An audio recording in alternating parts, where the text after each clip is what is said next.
ఈ కాటన్ అనేది మన వాళ్ళు దీన్ని తెల్ల బంగారం అంటారు. ఈ మధ్యకాలంలో దిగుబడులు బాగా తగ్గుతూ వచ్చాయి. రైతులు ఇది ఎలా అంటే భయమై కొన్నిసార్లు కాటను వదిలేసి కర్నూలులో పొగాకు వెళ్ళారు. కర్మగాలి పొగాకు రేట్ లేదు. ఇప్పుడు మళ్ళీ కాటన్కి వచ్చి కాటను చాలా సున్నితమైన మొక్క అని, ఇది చాలా రకాల వ్యాధులు పురుగులు వస్తాయని అనుకుంటారు. దీంట్లో ఒక పని ఏంటంటే ఈ మెట్ట నుంచి పల్లానికి నీరు వెళ్ళిపోయేలాగా, ఏం వెళ్ళిపోయేలాగా, వర్షపు నీరు వెళ్ళిపోయేలాగా ఒక 4 అడుగులు బెడ్స్ చేసి వేసుకుంటే మంచిది. ఎందుకంటే నీళ్లు నిలబడితే ఈ పంట తట్టుకోదు. మనకి బెడ్స్ ఇలా 4 అడుగుల బెడ్స్ చేసి ఒక మధ్యలో ఒక కాలువ వదిలేసి మళ్ళీ 4 అడుగులు బెడ్ చేసి ఇలా ఉండాలి. ఈ బెడ్ మధ్యలో కొంత హైట్ ఉండేలాగా చూసుకుంటే ఏమి పడిన వర్షం అంతా కూడా ఇలా ఈ కాలువకు వచ్చేలాగా చూసుకొని ఈ కాలువల్లో మనము గట్లు కట్టేసి ఉండాలి. తక్కువ వర్షం పాత వర్షం పడితే నీళ్ళు నిలబడతాయి. ఎక్కువ వర్షం పడితే తీసేస్తాం. కాటన్కు చాలా జాగ్రత్తగా మీరు, కాటన్ ఒకటే కాదు, ఈ బెంగాల్ గ్రామం కూడా ఈ పద్ధతి మనము పాటిస్తే తప్ప మనకు బెంగాల్ గ్రామం 2-3 సార్లు ఇత్తిన రోజులు కూడా ఉన్నాయి. ఎందుకంటే అక్టోబర్ మొదట్లో ఇత్తుతాం మనం. మనం ఇత్తే రోజుకి పదునుందని ఇస్తాం. ఆ తర్వాత జడి పట్టుకుంటే రెండోసారి ఇత్తుకోవాలి. ఆ తర్వాత ఇత్తనం వేసి నవంబర్లో కూడా జడి పట్టుకుంది అంటే మూడోసారి ఇత్తనం వేసిన దినాలు బెంగాల్ గ్రామంలో ఉంది. కాటన్ సమస్య కూడా అదే. కాటన్లో కూడా మీరు ఈ సమస్య చూడొచ్చు.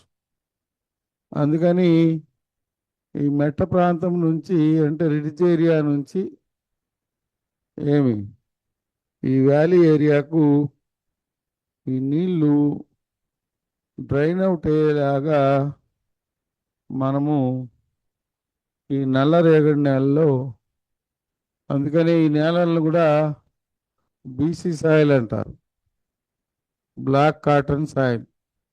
ఈ నేల స్వభావం ఏమంటే వర్షం పడితే నేల సాగుతుంది, బురదైపోతుంది.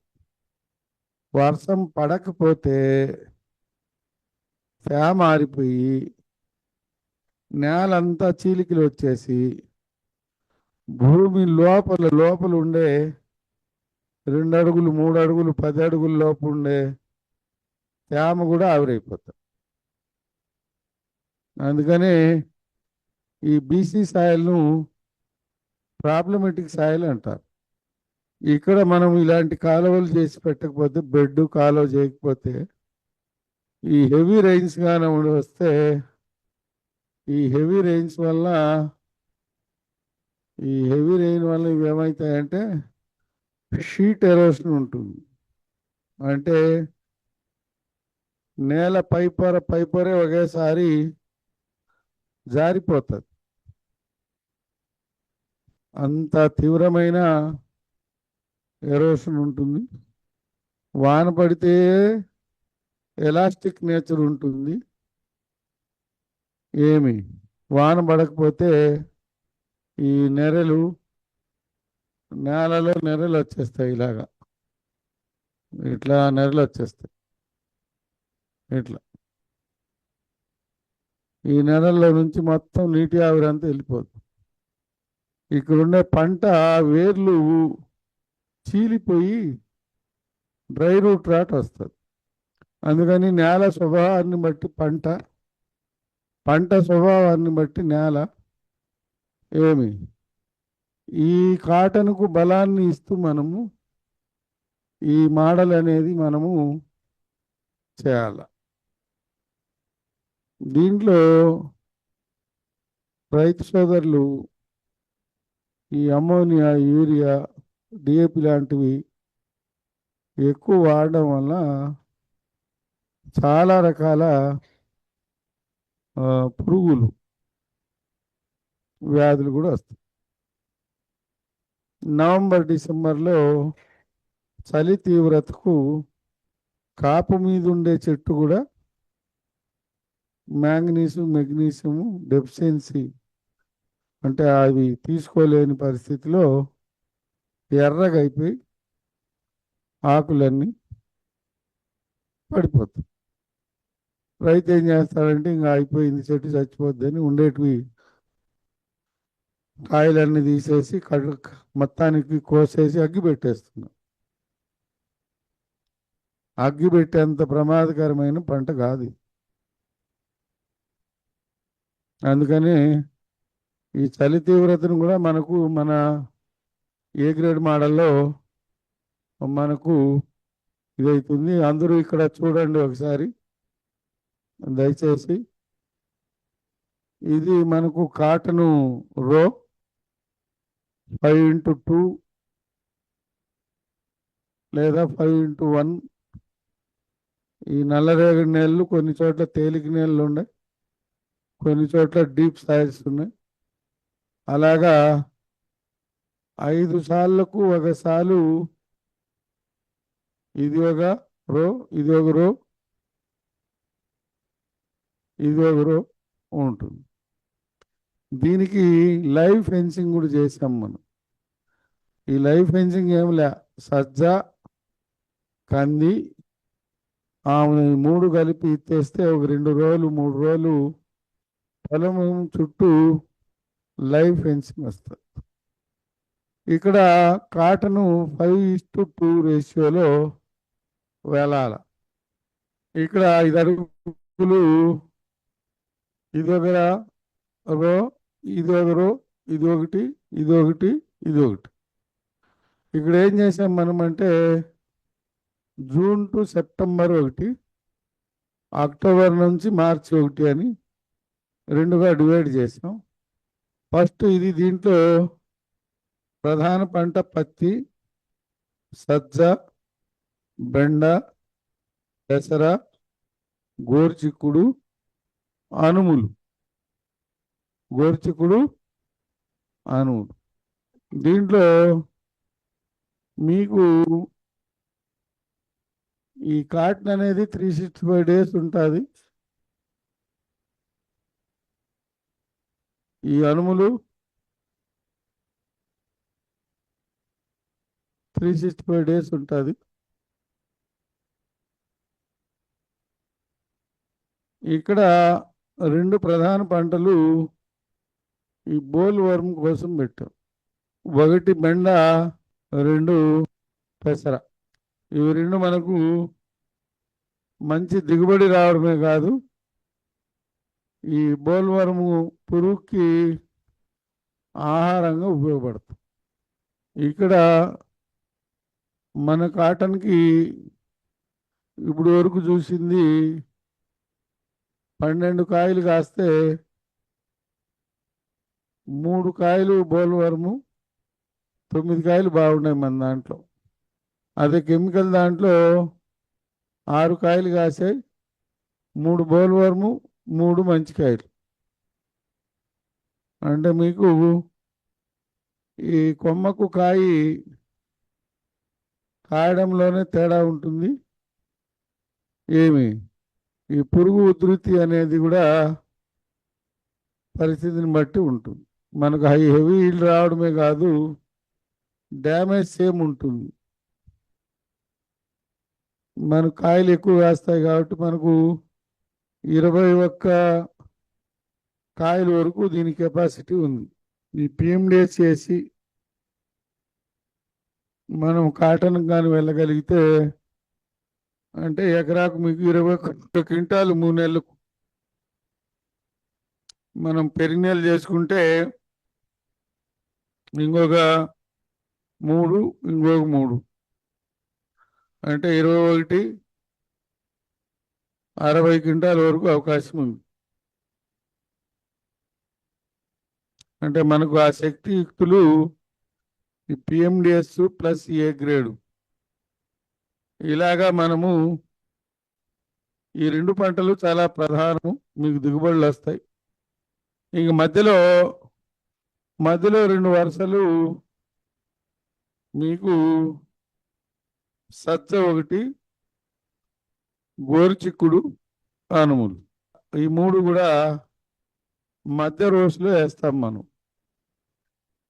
అంటే ఇది కాటన్ అయితే ఈ 4 రోస్ ఉంటాయి, మళ్ళీ కాటన్ వస్తుంది, మళ్ళీ 4 రోస్ వస్తాయి.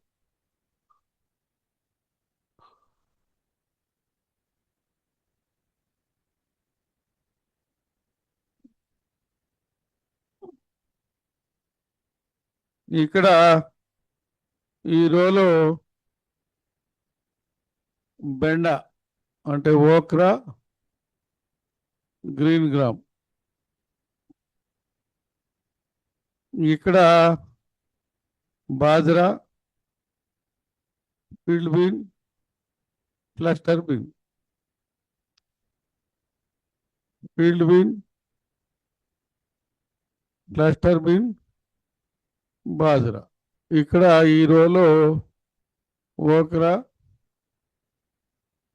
మనకు గ్రీన్ గ్రామ్, ఇలాగా మనము ఈ 4 రోల్లో వేసేయడం. ఎందుకు ఈ 2 పంటలు ఇక్కడ పెట్టామంటే కాటను మొదట పెరిగేటప్పుడు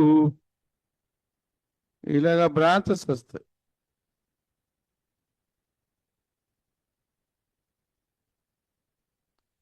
అందుకే పక్కనుండే రో మనకు ఈ బెండ, ఈ గ్రీన్ గ్రాము మంచి దిగుబడి వస్తుంది. ఇంక మధ్యలో దీనికి మధ్యలో ఈ 2 లైన్లు మీకు బ్రహ్మాండంగా పంట వస్తుంది.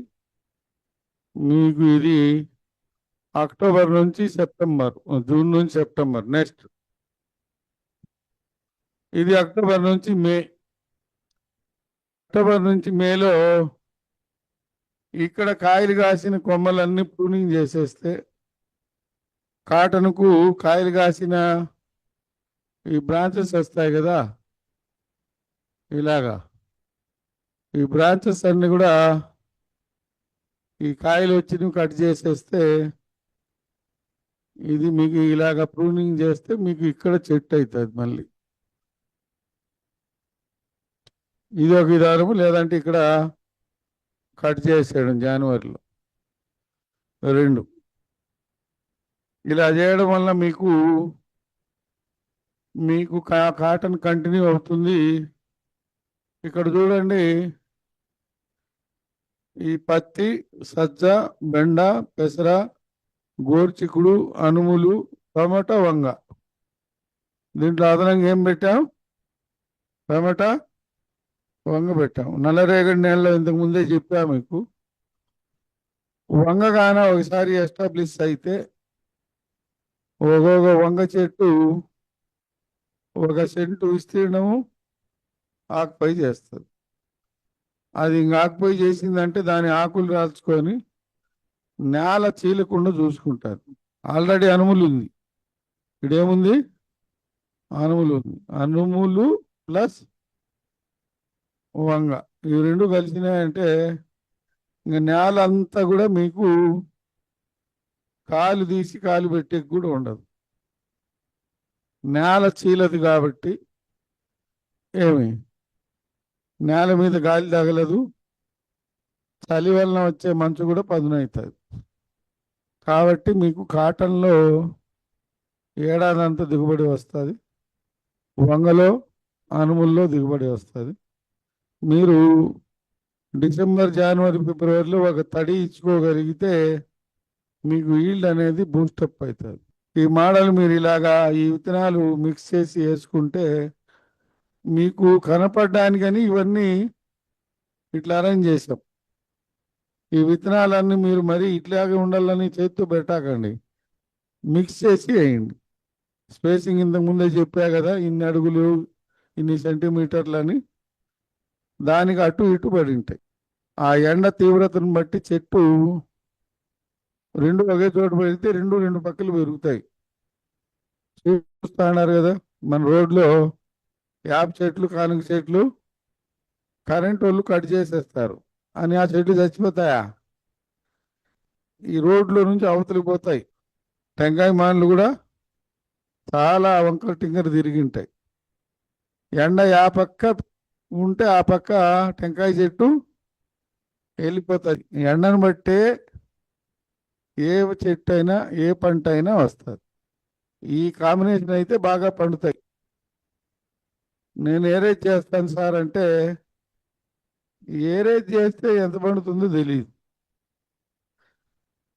ఎందుకంటే దేనికి ఎంత ఎండ అవసరమో అంత ఎండ పడే జాతుల్ని పక్కన పక్కన పెట్టాలి.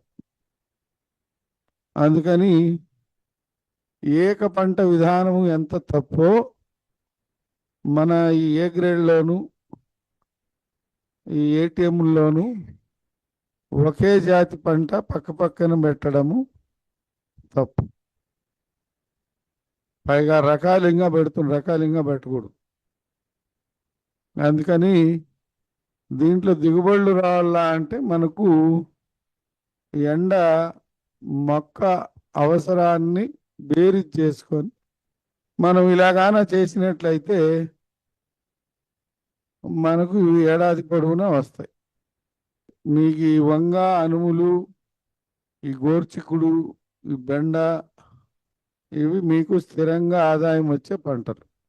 వీటన్నిటిలోనూ మీరు ఈ 25 బయోడైవర్సిటీ అనేది కామన్గా అన్నిట్లో కలుపుకోవాలి 5%. చాలామంది దాన్ని తీసిపోయి 30 అని కలిపేశారు. 30 అని కలపకపోవడం మంచిది. ప్రధాన పంటలు ఇన్ని, బయోడైవర్సిటీ లేదా అసోసియేటెడ్ క్రాప్స్ వేరుగా చూడాలి. బయోడైవర్సిటీ 25 ఉంటాయి, అసోసియేటెడ్ మెయిన్ క్రాప్స్ 5, 10, 15 ఉంటాయి. ఇది లెక్క.